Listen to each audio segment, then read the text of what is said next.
Okay, so you guys want to make the little double cup that I used for this. And it is just a little easy homemade jobby you can do. And it holds, you know, different colors. I do have another one that will do 3, 4, and 5 colors. So I'll show those, but I want to let some out a little at a time so I'm just not overloading everybody. So you can try this stuff at home, okay?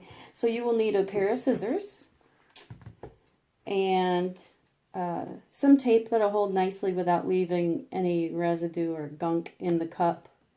I happen to use artist tape because I draw too, and that is just handy what I had around, and it holds fine. And if I need to move it around, I can without destroying the cup. And then these are 3-ounce cups, and you will need 2 of those.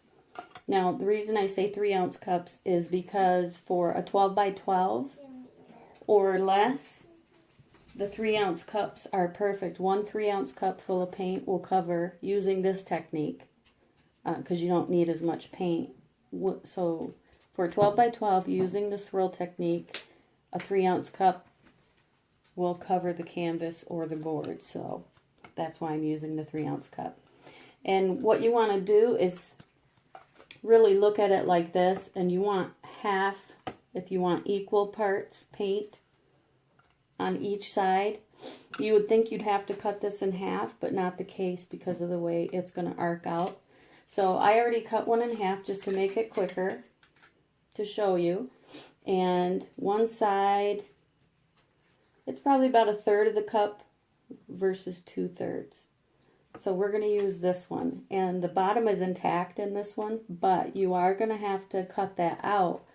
Because if we put it in here like that, it really isn't going to leave you much room, because that bottom is in there and you can't flex this as much. So just go ahead and take your scissors, and there is like this ring right here. You want to leave the outside ring intact, and then just cut this piece off, or cut it in half. If you want to put a slit in there without cutting it in half, because it can be a pain, that's fine, because as you see, it will still flex that way. I prefer to cut some out myself, so I'm going to do that, and I just cut like that. Hopefully you can see it's like a V triangle. Okay, and then we're going to stick it in here, and you want it to go in the opposite direction. So you don't want it to hit this way. You want it to come down here and split your cup in half. So it's kind of going to look like that. Now you can see right here that's too much paint in one side, right? So unless you want it that way, you're going to have to cut this more. So usually what I end up doing, if you've got 1/3 of the cup here, I'm going to cut off. I'm going to kind of show you. So I cut this much off, and that was about 1/3 of the cup already. So I cut maybe 3/4 of an inch off. And now we're looking more balanced. And what you're going to, it may look slightly off balance, but it's not, because what we're going to do is then push it down. And just keep in mind, because the two sides are slightly different, it may not look equal. So it's going to look a little bit off.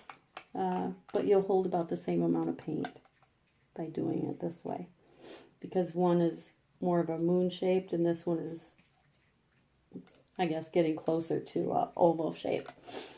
So what I do then is, you can use different glue if you'd like to. I just happen to have this E6000 sitting around, and I just put glue on the bottom.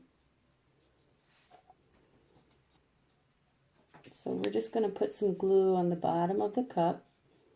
You don't have to put it towards the center where the paint could possibly touch. You just want to do the outside, but do enough where it covers it so it will adhere.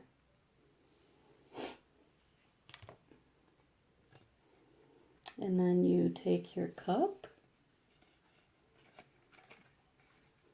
And just make sure you have it where you want it in the bottom. So we have it where we want it down there, and you're just going to hold it for a second until that glue can adhere. So I'm going to try to speed it up a bit for you though, so you don't have to sit here forever, okay? Once that's glued down, you've got your two sides now. The quickest and easiest way to do it, I do have other ways to do it, but I don't think anybody wants to deal with hot glue gun and caulk and all that stuff. So the quickest way to do it, and normally the easiest because people have tape at home and glue. So we're just going to take this and our seams on the side of the cup where the paint could flow from one side to the other. You're going to make sure that you get this down there all the way to the bottom so it's sealed all the way to the bottom, because your glue is going to seal the very bottom.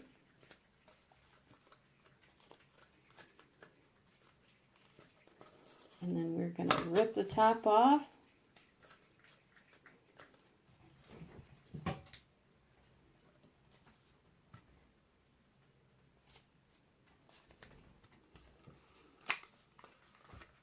So we've got one side taped, and it looks a little funky right now because I'm doing it quick, but I'll kind of show you how it ends up.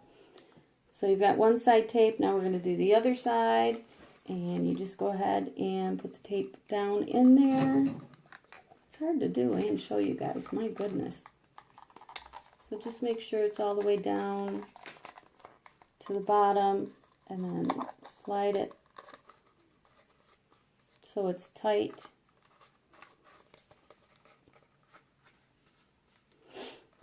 And there you go. Now, the thing you're going to notice is when you hit the tape, when you put the tape on, you've got this edge where you're going to want to pour, right, out of these corners. So all you've got to do is take something sharp or your scissors and just puncture it, and then push it in tightly. So we'll do that again. We're going to go in here. Hopefully you can see, I keep getting out of camera space. And we're just going to puncture that tape.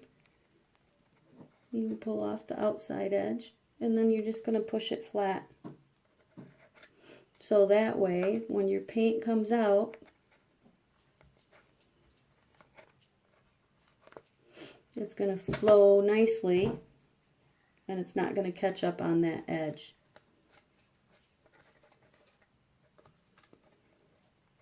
And then you can use either side now to pour out of.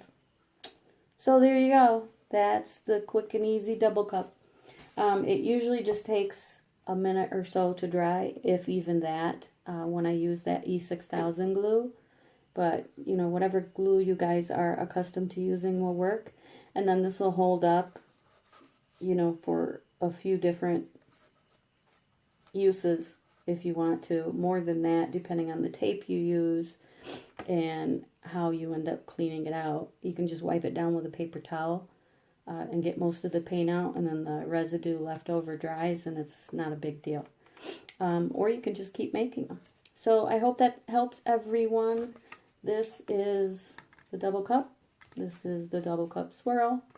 If you guys have any questions, feel free to get in touch with me, message me or comment, and I will help you with any issues you're having with this technique or any problems that you're having getting your cup set up, regardless of whatever other issues are out there or problems people have, or am I the creator of this, am I not, which are not my words, but some other people tend to want to bring that up, and I'm not clear. I don't know why they would come to this channel, quite frankly, if it's not to learn the technique. So it is for those reasons that anyone coming here for any purpose other than to learn this, and if they want to talk about their results, that's fine. If they have questions, they can post it. But if you're here to stir a pot that Rick and I have already taken care of and have talked to each other. We both had things that we should not have done. I shouldn't have taken it public. And there were some things that he did, which, by the way, was not about credit whatsoever, because for anyone that has asked me how to do that, I'm sure they can attest that I have never asked for credit. Didn't really want a lot of credit.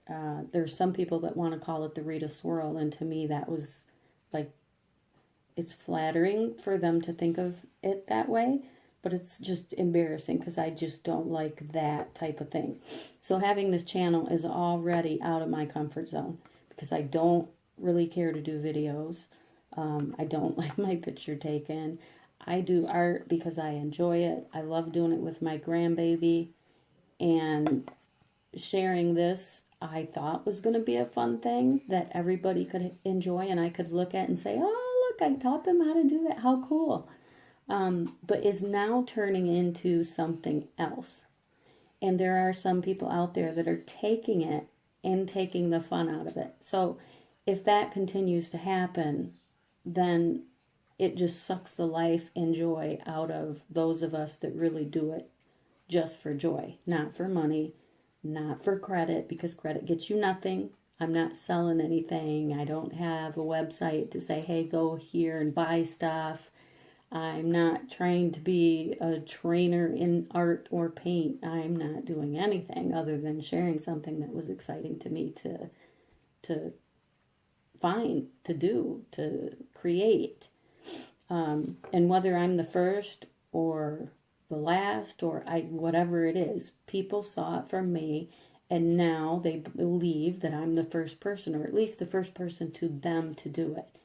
I ask everyone all the time, if you know someone that has been doing this technique prior to me, please, please send it to me. Send me their name or a link or something, so that way I can post it for other people to look and see another way of doing it or a better way of doing it. I have no problem having a ton of people doing this. I have no problem not being the first. But if you're going to say that there are others out there that did it prior to me, just to say that, to somehow think that that's going to change anyone wanting to learn it, it's just unnecessary unless you have a name. So unless you have a name for me or a website or something, if you bother to say stuff like that, I'm going to assume it's stirring the pot, and anyone that stirs the pot, their comment will be deleted, because this is going to remain fun for me. And I refuse to let anybody take the fun out of it, as I have this past week. So, that's that. I hope you guys will enjoy it. Again, if you have any questions, just get a hold of me and I will be happy to help. Thanks. Have a good night. Happy swirling.